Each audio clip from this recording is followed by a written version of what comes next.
Hey guys, it's Graham. What's cracking? As I continue to read Shogun, I'm getting flashbacks to watching the miniseries in high school, remembering individual scenes and the way that they were portrayed, and the book gives you even more context for them. I've read 3 more chapters. I'm into the 7th now. So here's an update of where we're at. The daimyo, Yabu, had declared that in order for Blackthorne and his men to stay in his presence, but I guess repay a debt for offenses and bring them to heel. It declared that they could stay, but one of them had to die. They drew straws. One man drew a short straw, and they were all doing this down in basically like a little prison pit that the samurai had put them in. As an American, I just say samurai all the time, but the narrator says samurai, and that's sticking in my craw now, so I'm sitting here repeating the way that he says it. They send a couple of samurai in after the guy that is slated to be executed, and Blackthorne and his men, they're like, no, we're loyal, we're not just going to send one of our men to be murdered. We know that would make us accomplices and such. Like, that's the impression I got. So they put up a fight, and they actually end up pulling one of the samurai into the hole. Their dude still gets pulled out and executed, but the samurai guy who failed at his task immediately starts like trying to execute himself and trying to get the other prisoners to kill him. He's just immediately given up on life.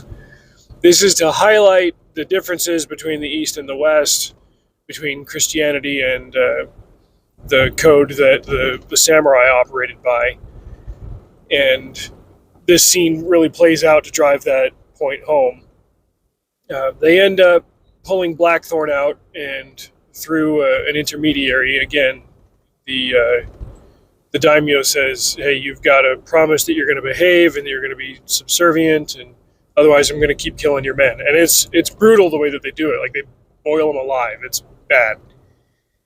And as they're getting ready to kill a second guy, they finally get an oath of good behavior out of Blackthorne that results in like the daimyo flipping Blackthorne over and taking a leak on him because Blackthorne had basically made a urinary insult to the guy. The guy's like, oh yeah. And so it's this literal pissing contest between Blackthorne and the daimyo to see who's going to budge first. And in order to preserve his men, Blackthorne says, all right, fine, we'll behave.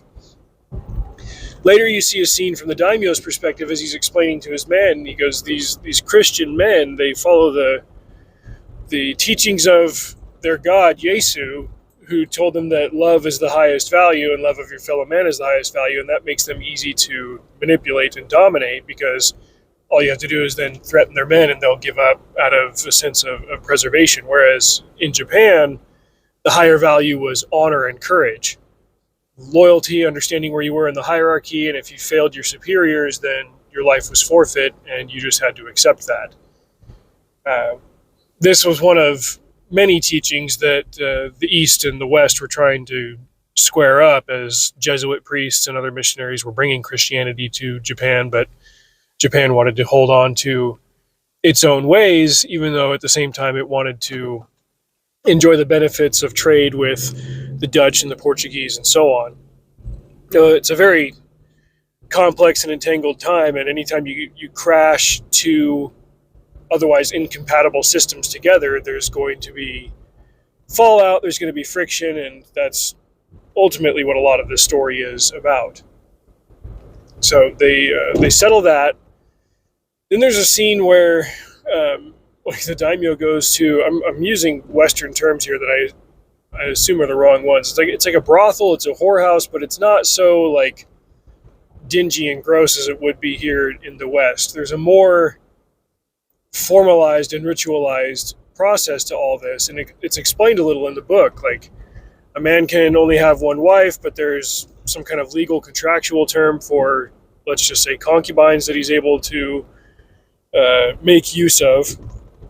And he can go to these classy Japanese brothel sites and hire a boy, hire a girl, hire whatever he wants, and make them do whatever he tells them to do. And so there's a scene where this happens, and it's not again, it's not like overly descriptive or tawdry, but at the same time, it's very plain in what it's describing. And this Japanese leader who's there has got very particular tastes, and what they explain is that I don't think these are geisha. There's similarities to geisha based on me having watched Memoirs of a Geisha like 20 years ago. But there's some similar quality to the type of women that operate at these houses, that they're trained and taught to please their clients, and then like think Inara from Firefly, and then to regard utter secrecy about them, or to maintain secrecy. Like, if anybody wants dirt on one of their local leaders, ostensibly the women at the brothel could give it up, but it is really against their code to do so. However, they understand the power that they hold in a society that values honor but also participates in gossip. And they know when the daimyos and the samurai and all that are coming to visit these sites.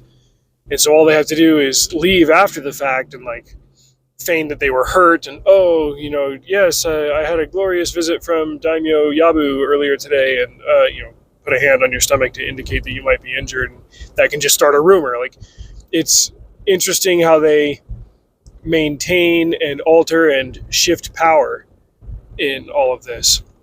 It reminds me of a video I listened to last week from Filmento, who I think he's a native Spanish speaker, but I can't remember where he's from. I'm not sure he's a Spaniard. But he does film analysis, and he talked about why the third Pirates of the Caribbean movie was so good, and it was because there were constant shifting power dynamics between the characters that made for good drama and good tension and such. There's definitely a lot of that here in Shogun, even with the asides and the explanations of how the society works and how people play off of each other, and how they try to hold to what are the socially agreed upon values while still doing what's interesting to themselves. That was a weird way to say that, along the way. Anyway, that whole part wraps up. Then another Japanese official comes to visit this place. I know I'm being vague with the place names again. As I said in the last video about Shogun, it would be a lot easier for me to track all this stuff if I were reading it in print instead of listening to the audiobook. So, like, when I hear something, I get the coherent idea from the story, but I don't really see the name in my head, and it makes it hard to then recount it later. But anyway, a higher Japanese official named Toranaga, who has supremacy over Yabu, comes and basically claims ownership of Blackthorne and his crew, but he's only going to take Blackthorne with him back to his own part of Japan, and he leaves Yabu in charge of taking care of the survivors of Blackthorne's crew and making sure that they're all provided for and they get food, clothing, etc., because he's going to come back and claim them later. But there's a Portuguese man in Toranaga's employ named Rodriguez, and he owes Blackthorne a favor. And so he kind of helps Blackthorne escape and get to his ship, not so that he can sail it away, he's just one man, but there are things that he needs to recover from the ship before the samurai do. Unfortunately for him, they've already gone over the ship with a fine-tooth comb and taken things that he thought that he had hidden. Like, okay, that Portuguese book that he was using to navigate, it wasn't called a ritter, it was called a rudder. I just thought that was weird because, well, no, the rudder's a part of the ship. No, apparently it's also the name of this navigating book that they use to go through different passages and such. What I thought was cool here was the navigating component. Like, if you're setting sail out of Netherlands, you can't sail east to Japan unless you go, I don't even think you can go around the northern coasts of Russia, because it puts you so close to the Arctic Circle you'd freeze to death, right? But if you're going to go south, you got to go hook around the Mediterranean, which is controlled by other powers. And then, was the Suez Canal active at this time? Is it a natural formation or a man-made formation? And the Panama Canal didn't exist, so you couldn't sail between the Americas. So you'd have the same problem if you wanted to sail so far south that you would go around the lower coasts of South America or Africa unless you knew a way through the Northwest Passages through the land masses of what is modern day Canada. And the secret to that passage was very well protected by those who knew it, and the English didn't know it. In fact, into the late 1700s or 1800s, I don't think they knew it. I remember from that Robert Rogers book that I read last year, the King of England had something like a 20,000 pound bounty out on anybody who could find the Northwest Passage and report it to the English maritime powers because it was so valuable to them to know. But Rodriguez was like, "Oh yeah, you must have had one of the Portuguese rudders," and that's what we were looking for when I was aboard earlier. I spent 2 hours on your ship along with the samurai, scouring it for everything valuable that was on it. I need to get a copy of the rudder that you were looking at, maybe write some things down in my own just so that we can navigate. It's just something that we take for granted here in the 21st century with satellites and easy access to GPS and stuff. The fact that we can very easily see what the world looks like and how to get from point A to point B, I think we take that for granted. Like, there were entire empires that were built on who knew how to get from one place to another. What was it that I was listening to? I think it was only been popular common knowledge to the world at large for the last 200 years that Antarctica existed. 1820 was when they found it. Jeez. Anyway, so that's what I've found in the last 3 chapters that I read, 4 through 6, and I'm into 7. So I'll read a few more and cut another video. Until next time, drive safe. See you out there.